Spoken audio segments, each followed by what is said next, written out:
The Laity Loyalty Campaign is a campaign that's designated for our worldwide Missions and Education Sunday, which is the second Sunday in September. The monies that are raised there are for missions and education in the Church of God in Christ, and they have a real bearing on our ability to reach beyond America and to reach nations as well as education and to reach people who are there. So it's a really people-oriented campaign because those funds really help us in achieving the goal of our presiding bishop and the Church of God in Christ. Second Sunday in September around the world. Okay. It's our worldwide Missions and Education Sunday, and that's the vision of Bishop Charles Blake, our presiding bishop, and we just believe this year is going to be the best ever. And then we try to encourage people to work through their local churches as much as possible, because their pastors are going to set this up, allowing them to participate, and then they can follow this. So once this is given, they'll be able to follow this, go online, see the name of their church, and then follow, and then see the progress that we're making with missions and education. And we ask people just to invest $20 and to do that through their local churches.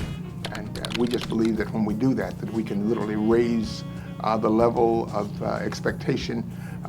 We just think we can touch some people's lives. Personally, it gives the church an opportunity to follow the words of Jesus. He said, "Go into all the world and compel men to come."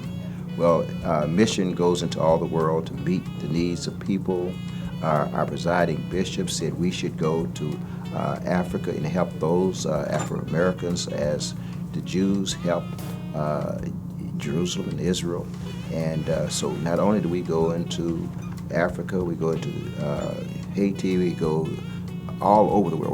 We're in 62 nations. Also, it focuses on education. What does the word say? My people are destroyed because of a lack of knowledge. These two arms of the church will need to be supported. And little becomes much when it's put in the Master's hand.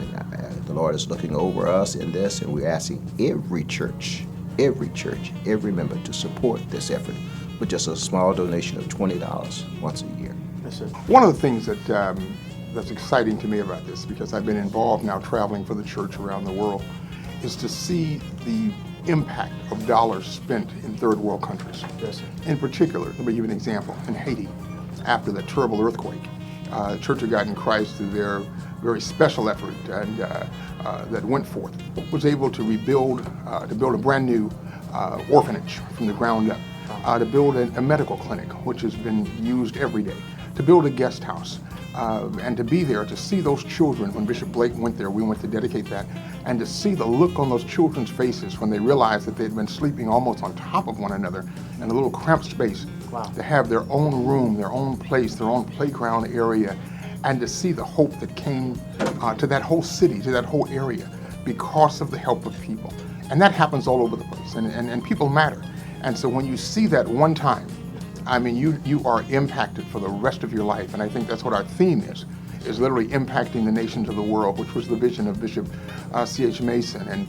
And so when I look at that from that perspective, I'm absolutely impacted inwardly to say we can make a difference. Yes. And I think that's what's happening here. For the convocation to come to St. Louis, I've gone to Memphis from a teenager, and Lord bless me to see 73 years.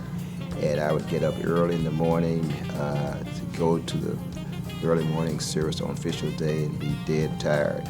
But now it's right there in St. Louis. The saints are coming from all over the world.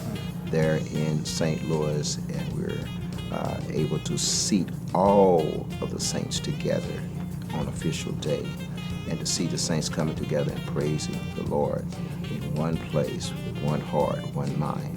That is, I would never have dreamed that it would be right there in St. Louis where I was born. You know what my most memorable moment is a few years ago we celebrated our 100th year for the Church of God in Christ. We're now over 100 years old, but a few years ago when we celebrated that centennial, one of the things that the leadership of the church did at that time was that we put on a project almost right away that brought 2 to 3 delegates from every country that we're represented in, paid for them to come here, all right, flew them over here, paid for their hotel, paid for their food, their lodging. And then that night, on Thursday night, I will never, ever forget it as long as I live, when each one of those representatives marched with the flag of their country. Wow. and began to walk through that auditorium to the sound of the Levites, the praise song of the Levites.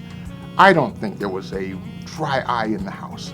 It impacted us because we saw people, they dressed in their traditional dress. It touched everybody. Everybody was crying. We were touching one another, looking, saying, look at God, and look at what God has done through the world. And it happened through missions. It happened because we were touching people. And many of the people in those mission areas have schools, and those are the only schools in the areas where they have. Wow. And so it's missions and education cannot be separate. They're together. And I will never forget that. That has to be the moment that's etched in my memory forever.